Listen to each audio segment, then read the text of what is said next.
Hi all. ഇന്ന് ഒരു variety ആയിട്ടുള്ള ഒരു ഈവനിങ് സ്നാക്കിൻ്റെ റെസിപ്പിയുമായിട്ടാണ് വന്നിരിക്കുന്നത്. പപ്പായ കൊണ്ട് നമുക്കൊരു വട ഉണ്ടാക്കാം. അപ്പോൾ അതിനായിട്ട് പപ്പായ തൊലിയെല്ലാം കളഞ്ഞ് കുരുവെല്ലാം കളഞ്ഞ് വൃത്തിയാക്കി എടുത്തിട്ടുണ്ട്. നമ്മളിതിന് ഗ്രേറ്റ് ചെയ്തെടുക്കാനായിട്ട് പോവാണ്. നമ്മളിത് ഗ്രേറ്റ് ചെയ്തെടുക്കുന്നുണ്ട്.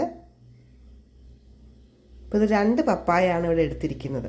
അപ്പോൾ അതിലേക്ക് 1 കപ്പ് അരിപ്പൊടി ഇട്ട് കൊടുക്കുന്നുണ്ട്. ഇനി ഇതിലേക്ക് 7-8 വെളുത്തുള്ളി പൊടിയായി അരിഞ്ഞത് ഇട്ട് കൊടുക്കുന്നുണ്ട്.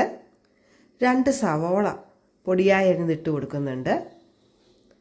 ഇനി അതിലേക്ക് കുരുമുളക് പൊടി 1 ടീസ്പൂൺ ഇട്ട് കൊടുക്കുന്നുണ്ട്. ആവശ്യത്തിനുള്ള ഉപ്പിട്ട് കൊടുക്കുന്നുണ്ട്. കുറച്ച് മുളക് പൊടി ഇട്ട് കൊടുക്കുന്നുണ്ട്. കാശ്മീരി ചില്ലി പൗഡറാണ് യൂസ് ചെയ്യുന്നത്. നന്നായിട്ട് മിക്സ് ചെയ്യുന്നുണ്ട്. ഇത് മിക്സ് ചെയ്ത് കഴിയുമ്പോൾ നമുക്കൊരു വട എടുക്കുന്ന പാകത്തിന് നമുക്കിതിനെ കുഴച്ചെടുക്കാനായിട്ട് പറ്റും. നമ്മൾ വെളിച്ചെണ്ണയിലേക്ക് ഇനി ഇതിട്ട് വറുത്തെടുക്കുകയാണ് ചെയ്യുന്നത്.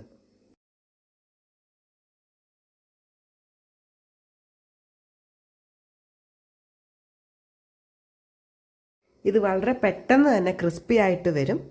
നല്ല ബ്രൗൺ കളറാവുന്നിടം വരെ, നല്ല ക്രിസ്പി ആവുന്നിടം വരെ നമുക്കിത് വറുത്തെടുക്കാം.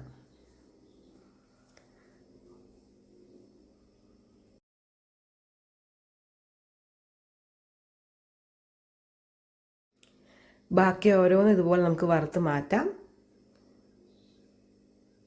എല്ലാവർക്കും 4 മണിക്ക് വീട്ടിൽ ഇനി ട്രൈ ചെയ്യാവുന്ന ഒരു പുതിയ പലഹാരമാണിത്.